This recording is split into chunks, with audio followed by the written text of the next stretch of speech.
Hello, everybody. How's everybody doing today? Good. Good. All right, I got it good. All right, cool. All right, so for those of us who are virtual, all right, there's a couple of things. Today's going to be a little more interactive for our virtual attendees, so I'm going to be asking you questions as we go through the presentation. If I look past all of our in-person people, that's because our camera moved. It's now in the back of the room, staring at the back of your heads. So that's how I'm talking to our virtual audience, okay? But while you're all eating, instead of having a conversation, I figured I will play a little movie for you. It's about 4 minutes long, and it'll kind of frame what we're going to talk about in this whole conversation today. So enjoy, and then I'll be back after the video. I think one of the essential skills of being a good coach is listening. And this is a skill that is not taught in school. We don't learn it on home, unfortunately, and we don't learn it at work. Listening is not hearing the words that are spoken. That's like my favorite quote that you say. Go ahead. I'm sorry. Listening is, I thought I was being original.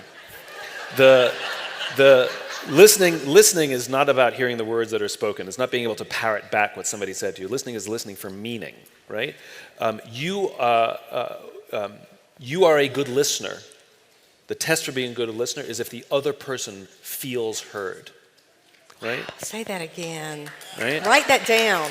So I mean, we've all had, we just take it out of the context of business, right? We've all had an argument or wanted to share our feelings with a friend or a loved one, right? Spouse, girlfriend, boyfriend. You're sitting on the couch and you say, something's bugging you, and you say, can I just tell you something that's bugging me? And they respond by trying to fix it. Or they respond by pointing out the facts that may or may not align with how you feel, right? Well, that's impossible because this is what happened. And what they're missing is you're not looking for them to compare the facts of what's being said. You just want to feel heard. You just want somebody to go, oh my God, that's really hard. Yeah, I hear it. I hear that. Thank you for sharing that with me. That must be difficult.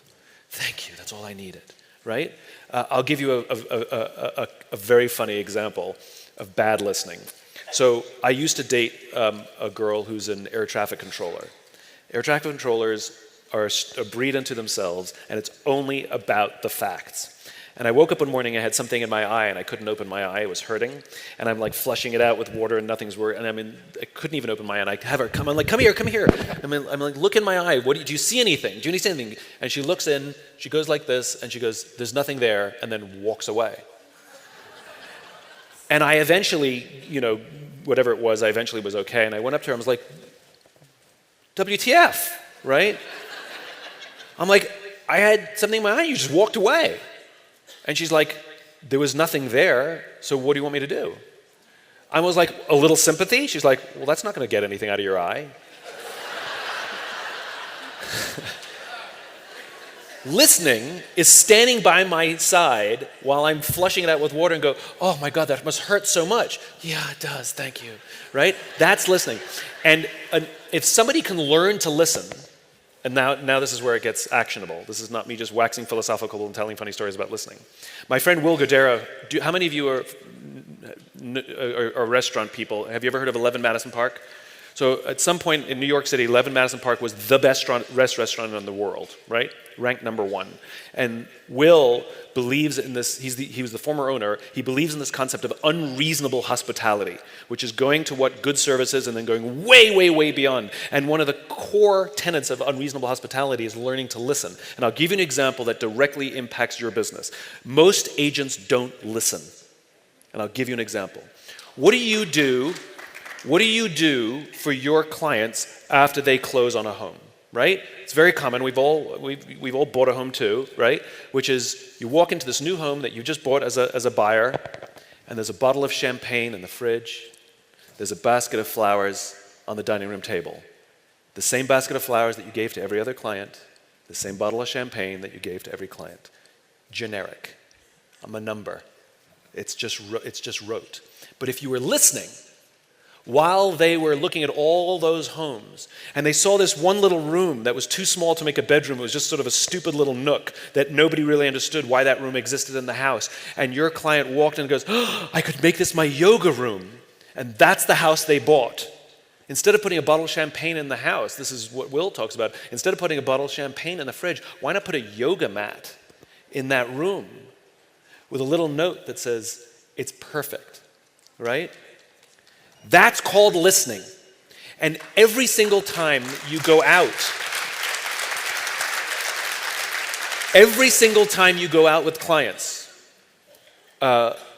they are telling you things. They're telling you stories. They're waxing philosophical. They're telling you what they don't like and what they do like. But the problem is you're listening to whether they like big windows. You're listening to whether they like the view. You're listening to whether they have 2 cars and they need 3 cars or whatever it is. But you're not listening to the reasons why. The why. You're not listening for the meaning. And those are the little notes you want to make that make someone feel seen and make someone feel heard. All right, so who's familiar with that person that was speaking? Okay, his name's Simon Sinek, for those people who don't know, or Sinek, I don't know how to pronounce his last name. Anyway, he's a thought leader in leadership overall, right? And he really helps with corporate, military, and just all across the board how to lead people. Because at the end of the day, leadership is not leading an organization or a corporation, because at the end of the day, that's just a building. It's leading the people within it, right? Buildings don't follow somebody, but people follow somebody. So, really great example. He's got 2 great books called Start With Why and Leaders Eat Last.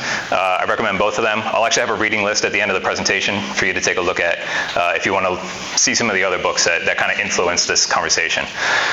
Who here is familiar with Johari's window? Has anybody ever heard that before? Lisa, can you explain what it is? You cannot? Okay.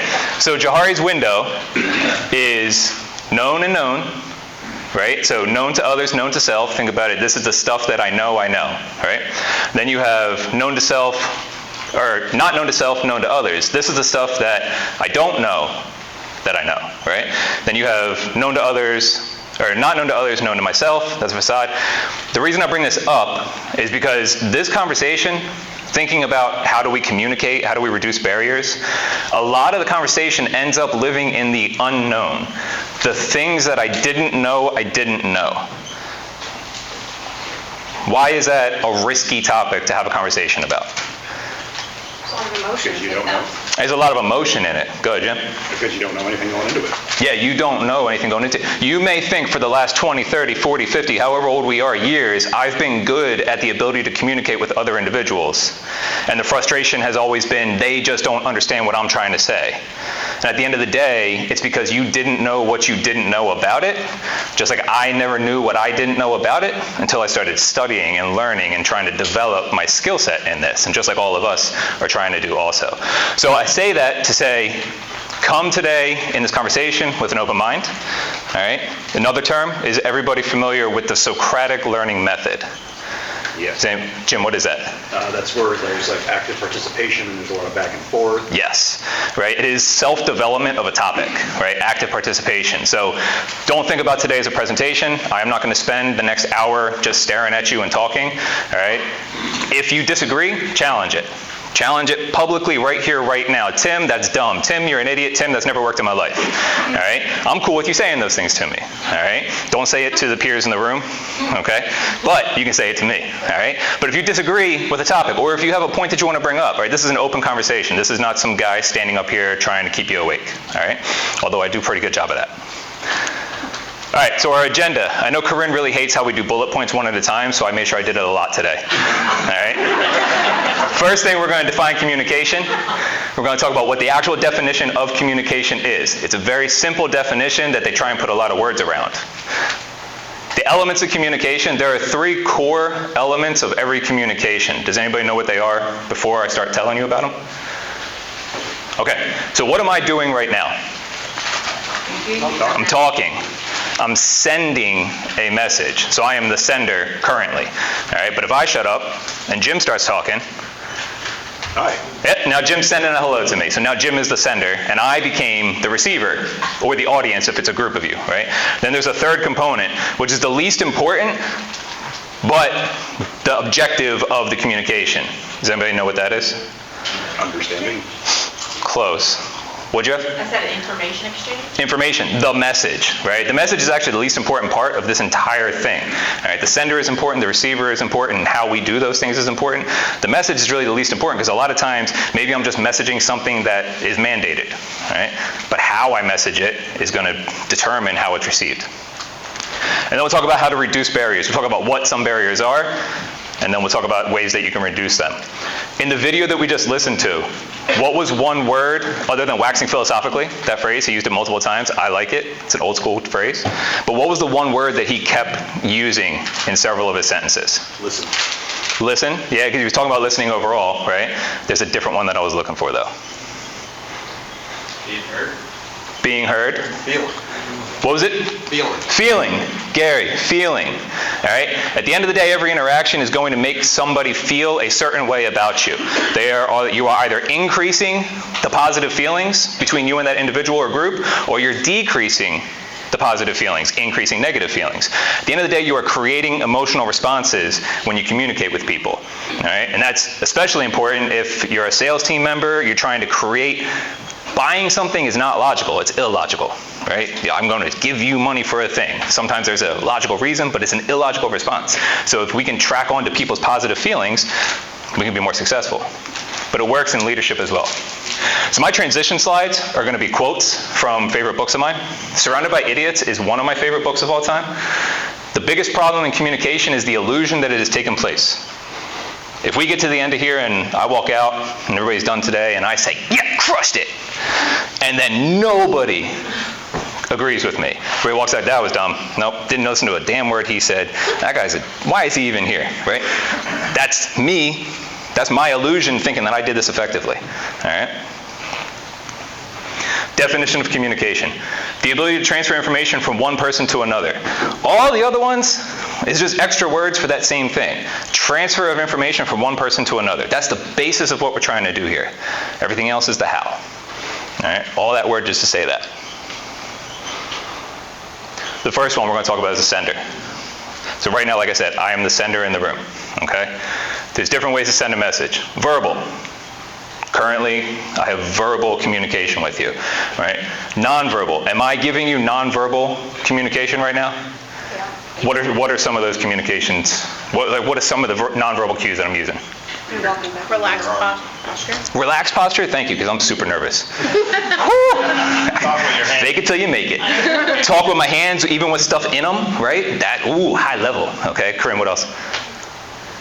So pacing back and forth, right? What is that showing to the audience? You're excited. I'm excited. So, hey, nervous. So that's a really good point. When we talk about nonverbals, Dave, if I'm doing this, right, I'm like, whoo, okay, pacing. I got to move around, right? Now I'm nervous because, I learned I'm supposed to move, but if I do it real quick, it means I don't have control, right? What else? But so eye contact, that's great.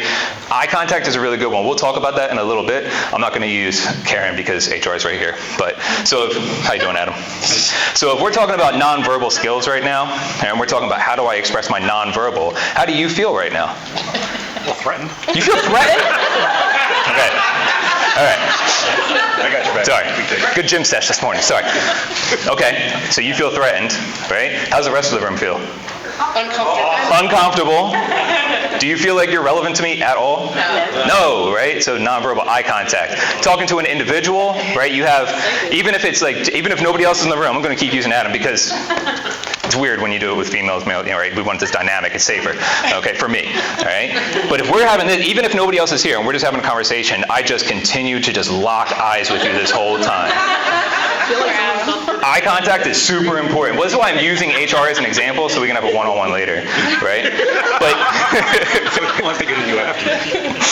But we're not going to lock eyes the entire time you talk to somebody, right? We're going to space our eye contact. We're going to 1, 2, 3, look. 1, 2, 3, look. Everybody, who's all grown-ups? Right? Yeah, grown. 1, 2, 3. Yeah. 1, 2, 3.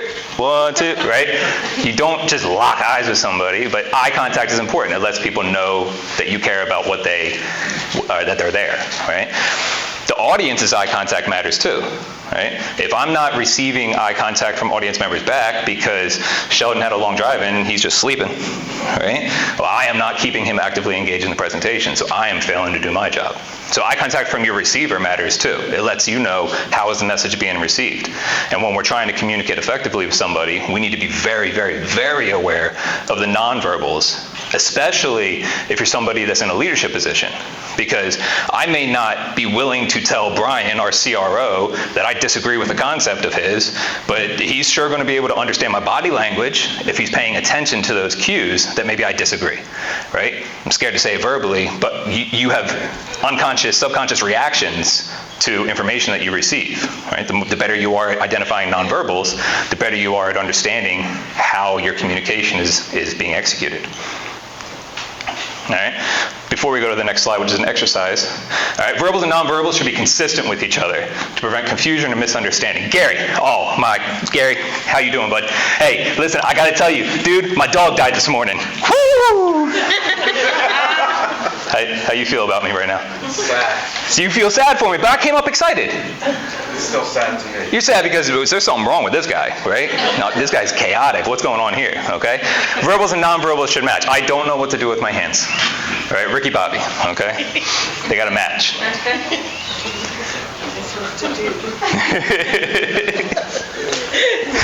Okay, so Eric, you're going to monitor the chat for this one. This is an exercise for the group.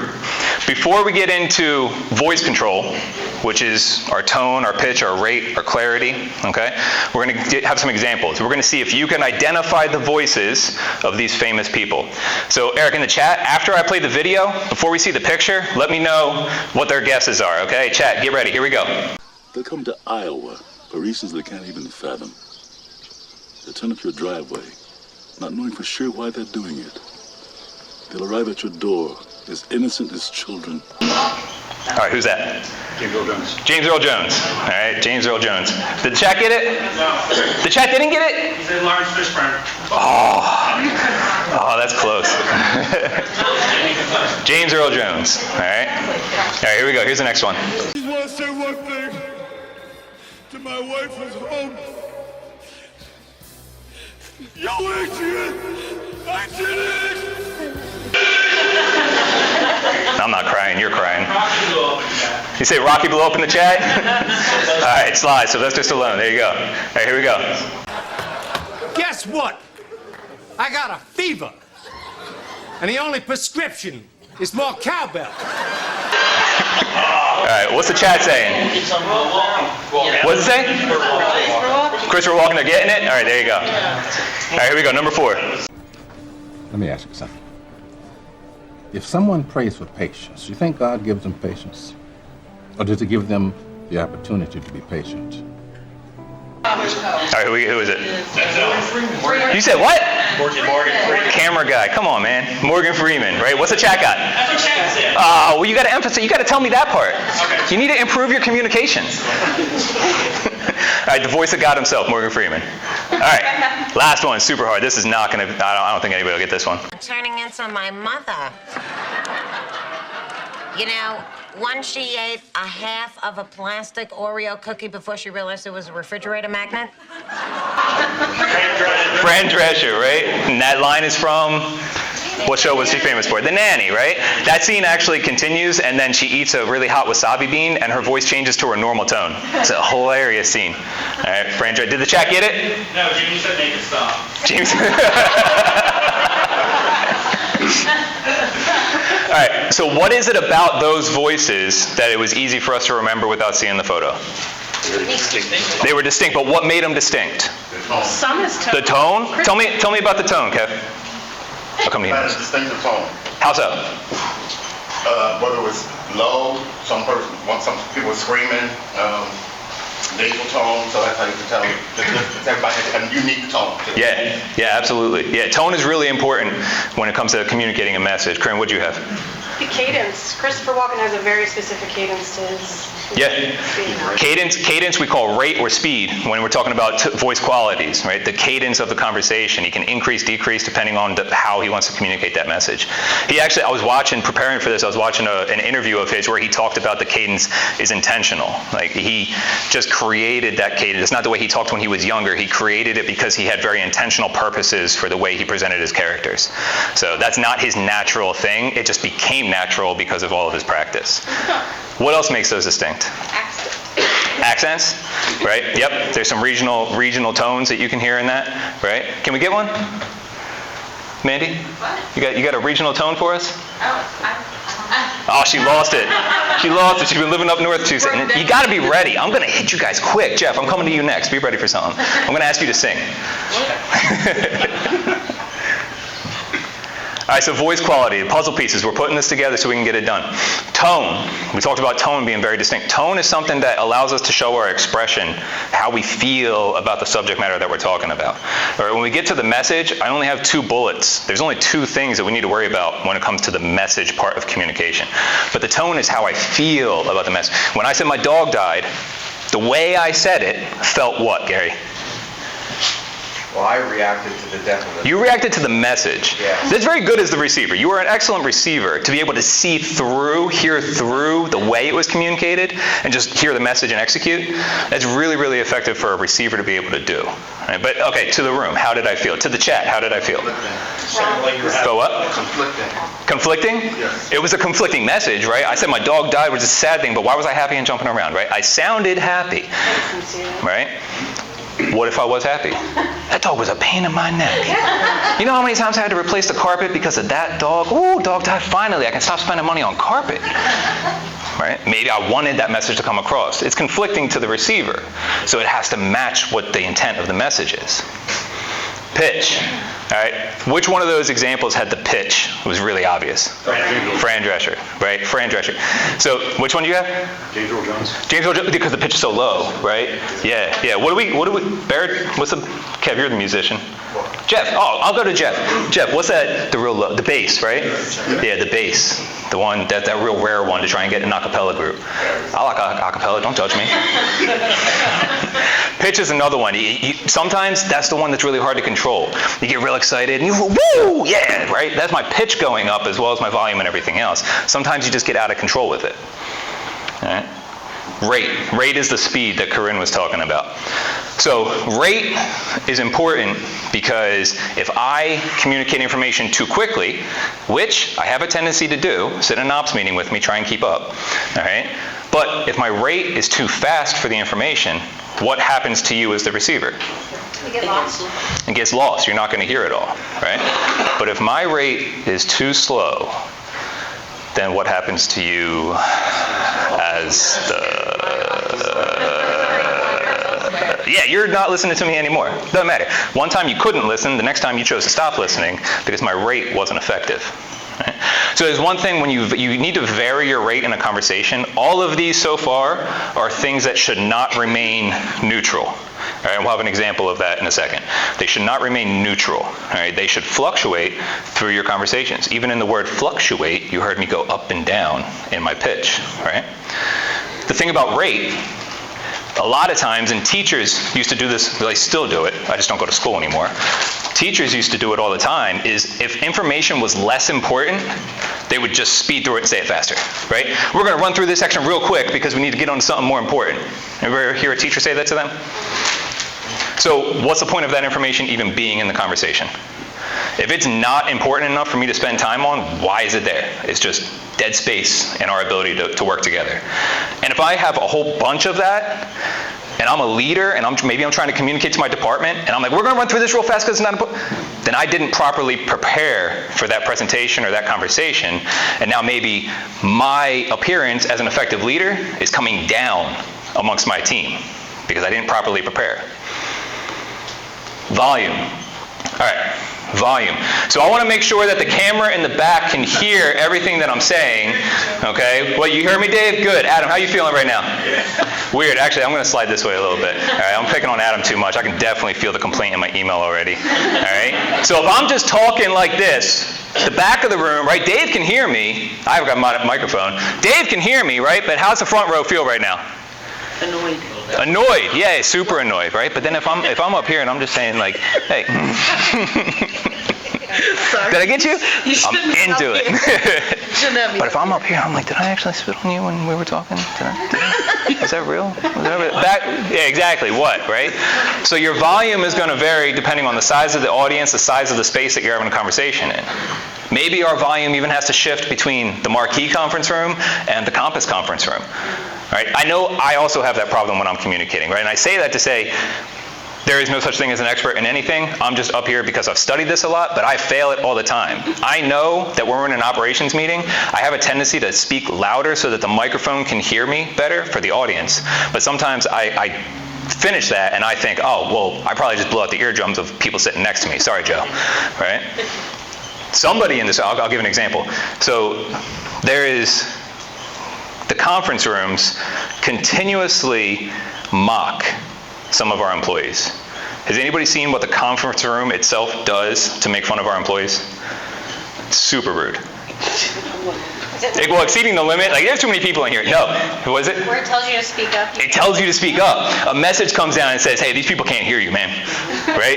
And there's some of us that will be sitting in a meeting and that message will come down and be like, oh, again. And it's just, the room is just mocking me at that point, right? That's just rude. I'm sorry, I'll try and get it fixed. It actually says you have poor voice quality. It tells you, you are bad at this. You have poor voice quality, right? Clarity. So clarity is the one voice quality that we do not change. All right? Clarity does not change. Mumble rappers are not good rappers. Okay? If I just like this, right? Daggum, this is what we're going to do. We're going to get this done, all right? That's some Ricky Bobby stuff, right? I don't understand that in Virginia. Yeah, you got that whole thing, right? Mandy, as soon as she goes home on vacation, comes back, she'll be able to understand what I said. Woo! About to make a name for myself, right? Clarity, that's the one thing that we do not change. What's the movie? Yeah, Deadpool and Wolverine, thank you. That's Gambit. Let's go. That was a good one. It was a really good one. Yep. Got me your accent. Was it? Yeah. Was it? No, Mandy says no. It was good for everybody not from there. Yeah. I appreciate that. I need to feel better about myself sometimes. Man, I'm the one I've said around my house. You need to come back to the kite flyer meetings, right? Because Mandy's just mocking me on all my humor. Okay. So here's an example of using voice quality to communicate the same message. He's going to say the same sentence 5 different times. Pay attention to how he changes the message. Again, remember I said the message is the least important thing? So the sentence that he uses, at first you may be like, oh! All right, let's hear through that, okay?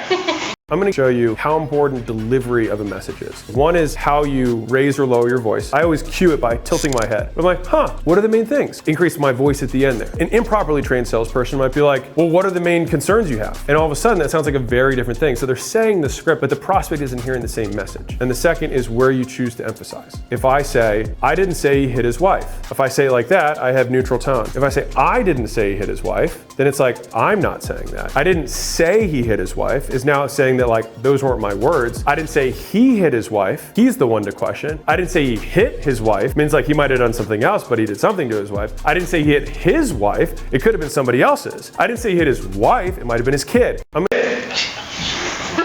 same sentence 5 different times said 5 different things, right? Because of his emphasis on certain words and syllables. Right? That's voice control. That's the voice quality being used to effectively communicate a message in the way you want, or ineffectively, right? Okay, body language. We talked about this already, but we'll go over it again. Eye contact, we covered that. Super awkward, sorry Adam, okay. Facial expressions. Do I have a smile when I'm talking about sad things? Do I have a neutral expression when I'm trying to get a crowd excited about a new development or a new execution or a new process or a new product? If I just say, okay guys, so we have a clean lock and it's going to be great. It's going to be super awesome. Everybody get excited and go sell 1 million of them. Don't worry, we're gonna shut the world down with that one, right? I'm like, yo, we got this great new product. It's called Clean Lock. All right, Clean Lock is going to revolutionize the way we have the airlock chambers in the clean room market. I want everybody to get really excited about this. Start pushing out to your clients. We've got a lot of people who've been asking us for an innovation like this in the marketplace. All right, so let's make sure that we're talking about as much as we can. Get out there and communicate that message. Which one would you rather rally behind? The first one or the second one? The second one, right? Because all of the qualities, the voice qualities changed to emphasize what I was trying to communicate with you. To get your feeling is now involved in our conversation. All right, gestures and movement. So gestures is one, if we talk about presentation skills, there's a lot more that involve gestures because there's some positive gestures and then there's also some gestures that you want to avoid when you're giving presentations, especially in a classroom environment. But again, your gestures or your body language should match the expression, match the message that you're trying to communicate. And then movement, Corinne already hit it and Karen hit it, but movement, I'm not staying in one place, right? I'm moving around so that the room feels like I'm not just, if I just stand over here, right? Okay, now I'm just telling you I'm scared, right? Like, hey guys, communicate, do it good, all right, I'm out of here, okay? But even if I just stayed in this corner, the whole side of that room doesn't feel included in the conversation if I spend my entire time here for an hour. So I gotta move around the room, right? Now, I could walk up and down the aisles too, because maybe the back of the room doesn't feel as included in the front of the room. But we're kind of conditioned that the speaker presenter stands in the front and then the pacing back and forth, and my eye contact going back kind of brings the back of the room into the conversation. So you're using some human conditioning that already exists to be able to effectively communicate. All right, leaders are not in charge. They are responsible for those in their charge. Sentence structure of your message does matter. The way you format your message matters very much. All right, and that's the example there. Okay, the message itself. Like I said, it's the least important part of the communication.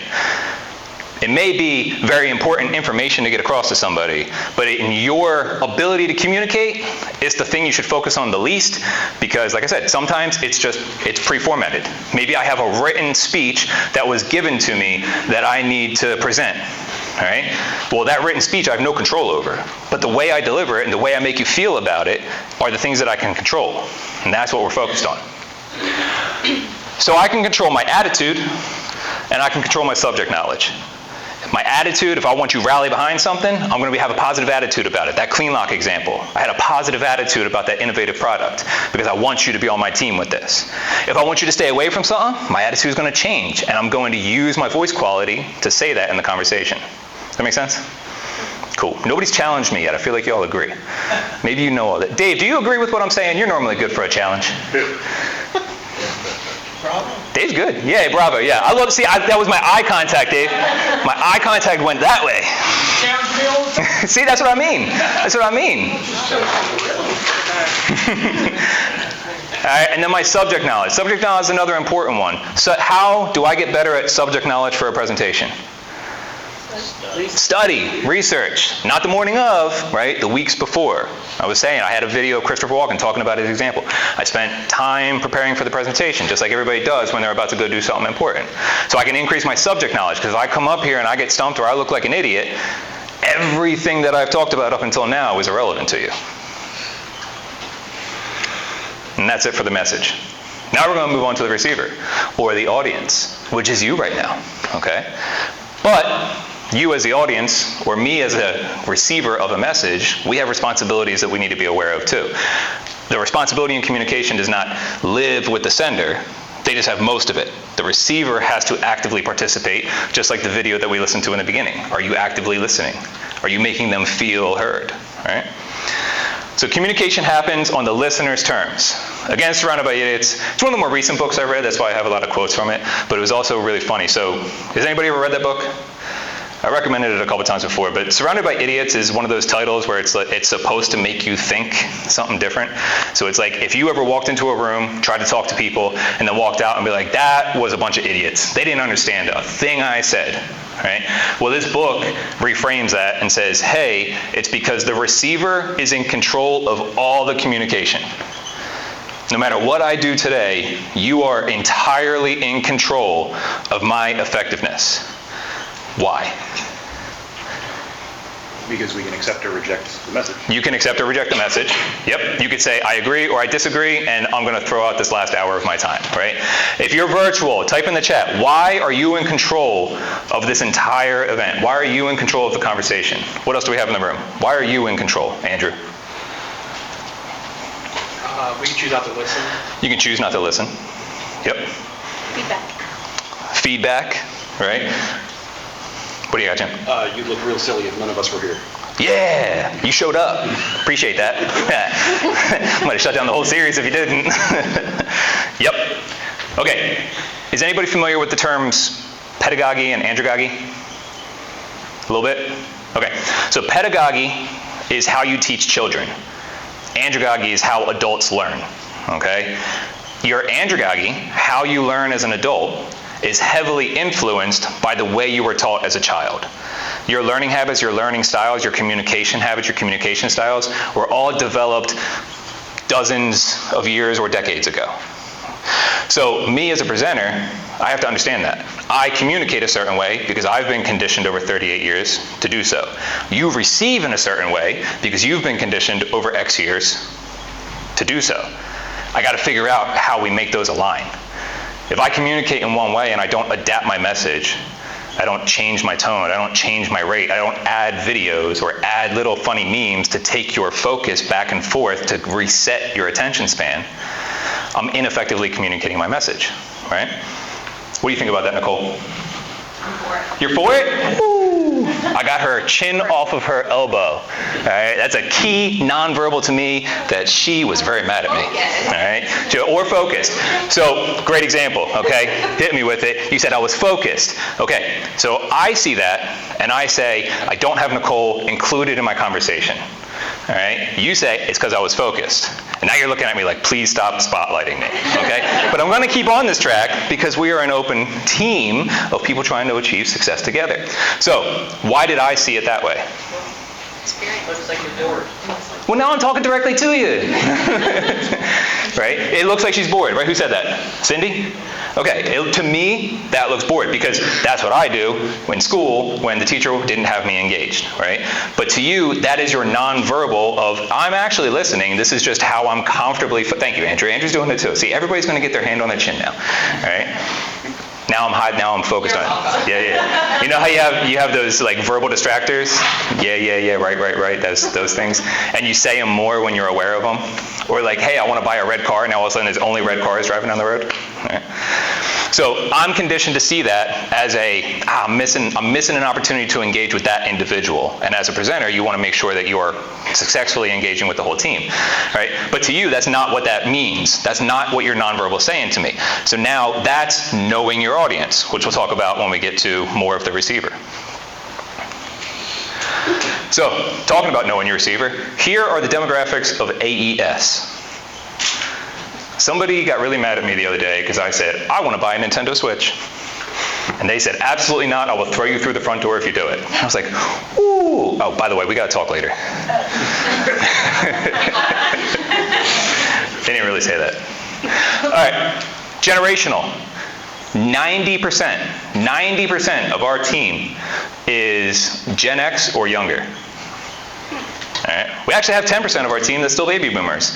Fun fact, most of them are out in the field. The majority of our baby boomer workforce is out actively producing our clean rooms for us. I find that very, very impressive, and I applaud them. And if you're on here virtually, I applaud you for being one of those individuals. Thank you so much. I appreciate that. I know the rest of the team does too.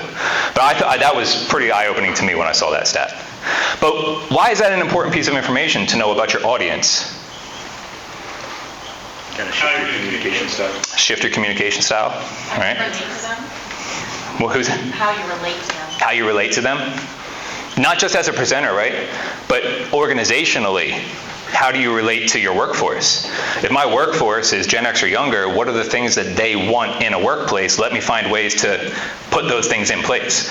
Let me find ways to create the environment that makes that generation, that group of people in that demographic the most successful. All right, I want to create that opportunity for them. What about ethnicity? All right, ethnicity. Did you know? So our Hispanic ethnicity is actually the largest chunk of our workforce. All right. Now, ethnicity is an interesting one because there's a really heavy argument that geographical location means more to collaboration than your ethnic background. There's an argument to that, but there's a lot of studies and research that NIH has done that says that your geographical location is actually more heavily dependent on your ability to interact with individuals than your ethnic background. But that's just interesting. And then here at the end, we got gender. All right, we got male, female, 82% male, 17.8% female. Fun fact about that is that 17%, a lot of those are in management and leadership positions in the organization. If you are one, could you stand up real quick? Can't, come on. I'll sit down, all right? I got a whole bunch of them right here in the front row, but it's super impressive, all right? But I say that to say all of those things influence the way you're going to interact with an individual, right? And as an organization, you are constantly communicating to your team, and you need to take those things into account when you communicate your messages. Steve, how does that apply to marketing? Do you use those when you're going out? Is that something that we care about? No, not really. No? Oh, okay, never mind. Exactly. It's all about your target market, right? Yeah. Who you're addressing. Yep, marketing is all, what is my audience? What do they care about? Tell them that and sell them something, right? There's more to it, but I like that. Okay. Personality trait, this is just another gee whiz. I'm going to make all of these slides available to everybody, so this is really just in there for your informational at a later date. But it's kind of like personalities. This comes from Surrounded by Idiots, and this is their study that they did. They categorize everybody into 4 categories, tell you what the positives and negatives are. I'm not going to ask you to guess, hey, who in the organization is a red or a green or a yellow, but you can kind of use this to maybe guide, try it out. It's worked for me a few times, so you can try it out yourself. All right, the receiver, they have responsibilities. 1, to listen critically. If you disagree with me, Dave, now's your chance to say so. Put me on the spot in front of everybody. I like it. I like it. He's still eating chips. I'm doing good. All right, take notes. Now take notes, right? Take notes is an interesting one because cell phones. Who takes their notes on their cell phone when they're in a meeting? Jim does, right? Nobody else? Sometimes I do. Eric does, right? So why not? Because most of us have our laptops in the room. That's a good one. Cell phone can look. It's easier to carry around. That's why you do use it. That makes sense. Would you have, Karen? We don't, because it looks like you're not paying attention. It does. It looks like you're not paying attention. There was another video of Simon Sinek that I was going to use where he said, can I borrow somebody's cell phone? And he's just walking around with it in his hand. And he's like, even just holding this phone, do you feel like the most important thing in the room right now? And the answer is obviously no, right? And then he gives that example. You know how people say, well, just put your phone on the table and turn it upside down so you can't see the messages? Well, one, we have smartwatches, right? So that's irrelevant. I did disconnect mine from Bluetooth so that nobody's talking to me during this. But he said that is not more polite because it's there. So to the room, I brought my phone in and maybe something important is going to come up that's going to take the place of you in this moment. Especially if you're having supervisor, like one-on-ones, feedback sessions with your team members, just don't even bring your cell phone into the room. Just leave it out because those are the times where you're okay, Dave. You're okay. You're okay. Adam just got up and left. His phone didn't even ring. Oh, it's super important. Yeah. Tim's made me super uncomfortable. I'm out of here. All right. That's what he did. Right. But especially if you're having those feedback sessions, those one-on-ones. Who's taken the AS leadership course on AS University? Yeah, all our supervisors should have sat and through it, right? But we talk about that in there. When you're having a feedback session, don't even bring your cell phone in there. The person across the table from you on those one-on-ones is the most important thing in your world in that moment. All right? Make them feel that way. Question and comprehend. All right? Question and comprehend, curiosity over judgment. Don't go into, right? This is where tone comes into play. Somebody saying something that you disagree with, don't start with a challenge. Start with curiosity.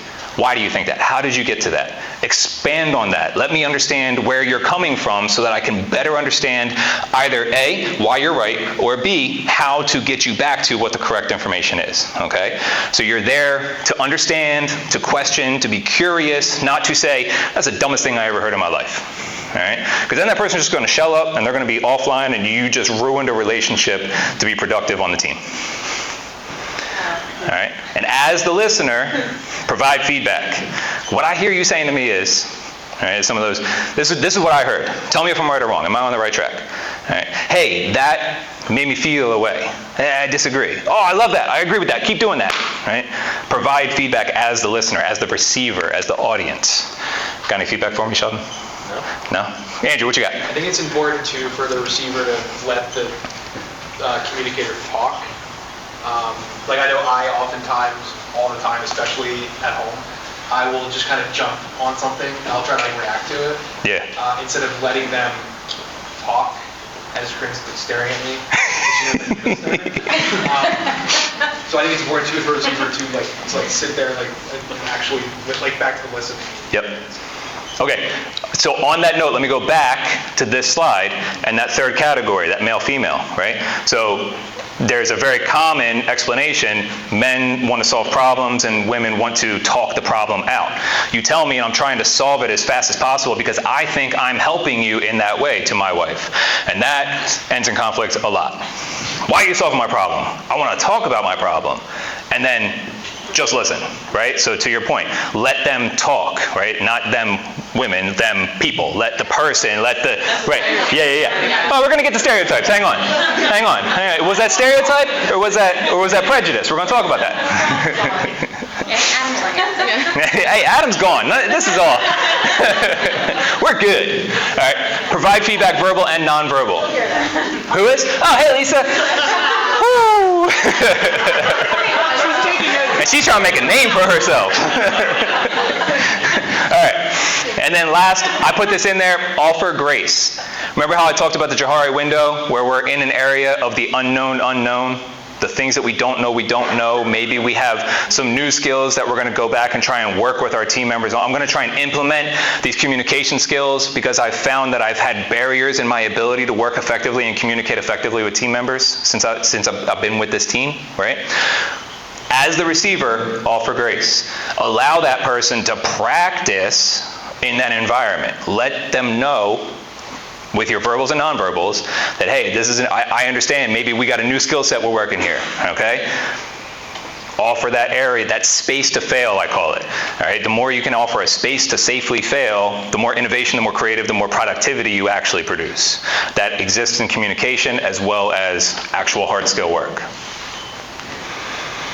All right, barriers to effective communication. I had a different one that was a lot funnier, but the camera moved like this, and I was like, oh, that's not going to work. All right, inability to use language. Obviously, right? We talked about that 41% of our workforce, the majority of our work, plurality? What is that, majority or plurality? Plurality? What is it? Yep. The plurality of our workforce is Hispanic. We have a large bilingual population in our workforce. There is a lot of times where our inability to use language, inability to speak their native language, or them speak our native language, creates a barrier to communication. Right? How do we get around that? Google Translate. Google Translate, that's a pretty good one, right? Unless you use it and then Angel says, you did not say what you think you said. Because that's happened. Right, Angel? Miguel hit me a couple times too. Miguel's like, hey, no. Jargon, cliches. If I came in here and I was like, let me tell you about these NCOs I know. Who knows what that means? 1, 2. Who said it? Non-commissioned officer, right? That's a military term, right? Military people or people who are familiar with that culture would understand it. The rest of you were like, right? NCO, no cookies? I don't know. All right? But jargon, cliches, the terminology for specific areas, you need to adapt that. When we talk about resumes for military members, it is constant. Hey, nobody understands what that word means. Change it, all right? I spearheaded and executed a mission. I led a productive innovation of a product. All right? That's how you adjust your resume. All right, poorly organized message. For instructors, we use lesson planning a lot on that. Because if I just say, I know all this stuff, I'm going to go. And I'm just going to go do that whole run-in thing, right, Dave? And I'm going to be going 1,000,000 miles an hour. I'm going to tell you everything, and my message is going to jump all over the place. And by the way, the Sixers actually have a new facility in Philadelphia. They're not going to go to New Jersey. Oh, and Joel Embiid had an extension, and Devontae Smith has a concussion. Got it. Get it? Thank you, Karen. All right? That message was not organized, and you all just said, okay, we got 10 minutes left. Tim, get out of here. Let's go. Prejudice towards people and their ideas. So, prejudice and stereotypes. What's the difference? Who knows? Ooh, everybody's scared. Everybody's scared. What you got, Jim? Take a shot. So I guess this is my own words, my own understanding. So prejudice would be a negative connotation of an entire group of people for whatever reason, culture, creed, whatever. Mm-hmm. And then a stereotype would be an assumption of behavior of those people. Like, that's a really good, you use the key differential in your definition for prejudice. You shouldn't have said that my idea. You should be like, well, what Adam told me is. All right? Protect yourself. Protect your neck.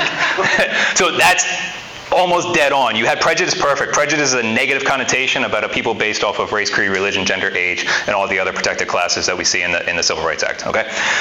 Stereotypes are the same thing, except not necessarily negative. All right? So stereotypes can also be positive assumptions or inclinations about people based off of their race, gender, creed, national origin, or age, or any of those other protected classes. So that's the difference between the two of them. Okay? Does that make sense? Any challenges on that? Anybody disagree? Good, because I just. Personal and one's cultural too. Say it again? Because one's personal and one's cultural. Give me an example. Or explain Like, that. Prejudice would be like, I personally feel this way towards someone, so I'm prejudiced towards something. Okay. Versus a stereotype would be like, well, I've learned through my community this. I've heard people saying this, so that's the stereotype I know. So that's can happen in both of them. That more exists based off of attitudes and experience. Right? I have an attitude about this, or I have experienced this, right? You think about different areas of the country, experiences have defined either their ability to work together or their refusal to work together, based off of minor, isolated experiential events, right? The news uses that all the time. The news uses a minor or a singular or an isolated event and say, it's happening everywhere, either good or bad, but they're trying to increase the experience of the thing to format a message that they want to convey, all right?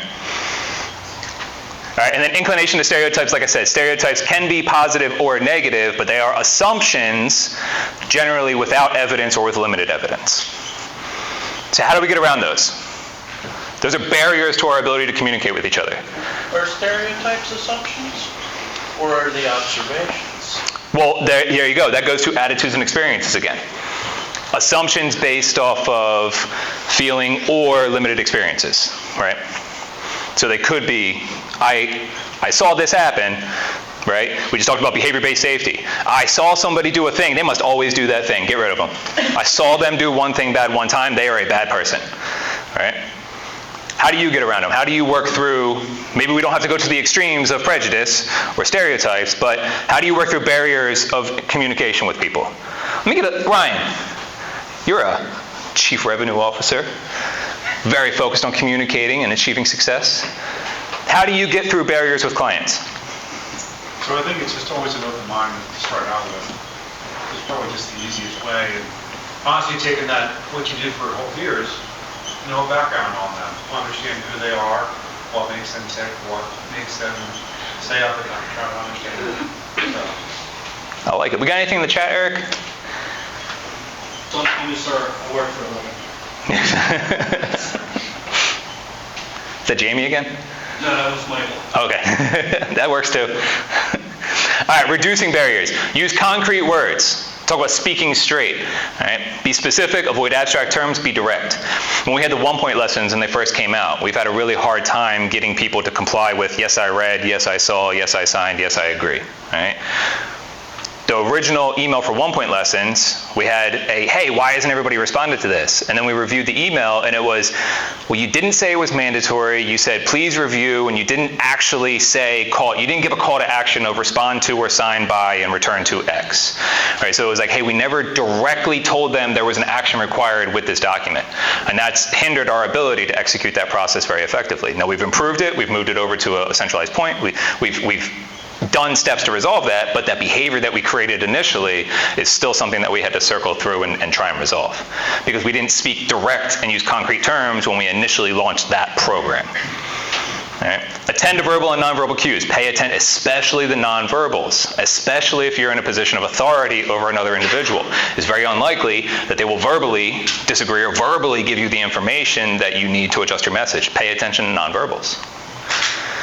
Avoid information overload. That's why you have videos. That's why you have conversation, Socratic. That's why we have back and forth. That's why I'm asking questions. That's why I'm bringing the chat. Hey, give me something, right? Because if I just stand up here and talk for an hour, then you guys are going to walk out and say, I remember like 5 minutes of what he said.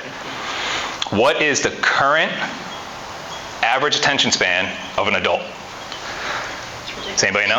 Like 90 seconds or something, isn't it? Let me get some numbers. You got 10 minutes? You got 8? 5. All right, what is it? Are we playing Price is Right? 2? 5. You said what? It's like 1 minute. You think it's 90 seconds? You said 5 what? 5 minutes? 3 minutes? What do you got?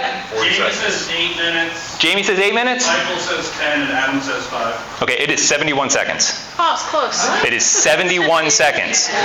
So, in the 1990s, Harvard did a study of the average attention span of their students, and it was about 15 minutes. That was Harvard in the 90s. What did not exist in the 90s? Cell phones and TikTok, right? Yeah, TikTok doesn't just create Tourette syndrome, it creates low attention spans, okay? 71 seconds is the average attention span of an adult right now. That's like every generation, or is that specific? That's every generation averaged out. Yeah. On your phone, because that's going to... Yeah, so that's the average. Use that when you have to communicate. You got about 71 seconds, and then you got to do a jumping jack or something to get everybody. That's why I'm moving around, right? Boom, let's go. All right, all of a sudden you're like, he's weird. Oh, but he's talking again. Okay, I should listen. All right, reduce noise disruptions. That's more control your environment. If I had the doors open and the ice cream truck pulled up, right? That's happened to some ops meetings and some lunch and learns. Was anybody paying attention to the meeting at that point? No, you were just hoping the kite flyers were going to go up and open up a tab. I get it. I wanted to also. It wasn't the time in the meeting. Calm down. I'll get there. You said there was literally a squirrel earlier. Where? See the birds. It was really good. All right, so before I tell you my tips, I want you to tell me and the rest of the team, what are some of your tips for effectively communicating with your peers, with your family, with anybody that you're interacting with? Strangers, what you got? Bite my tongue. What was it? I bite my tongue. Bite your tongue? You just... I don't listen, I want to talk. So talk. Sometimes I need to listen. Spotlight pop. Yeah, but you've listened for 55 minutes. Be aware of how you feel in the moment. Check in. Be aware of how they're feeling in the moment. Okay, I like that. What else? Check in. Lisa? Sorry. So when my husband is on the phone or on the computer or just, I say, John. Yeah. Here, boy. John. So he acknowledges, Yep. I'm going to just continue talking. I like that. That would be very helpful in my house. Maybe a shot collar for me. I'd probably need that. That would work. Hey! Oh, okay, I'm listening. What do you got, Jim? Oh, just check in. Just check in? Every couple minutes, just like, hey, everything cool? You still listen? Yeah. That works. That can become a verbal distractor for like if you're doing presentations. If everybody track, y'all get it, y'all get it, y'all get it, y'all get it, right? It becomes a pause that becomes distracting. People start putting checks down on the book of how many times I said right in a presentation. Hasn't been too many today, but normally it's pretty bad. Eric, what do you got? What do we got in the chat?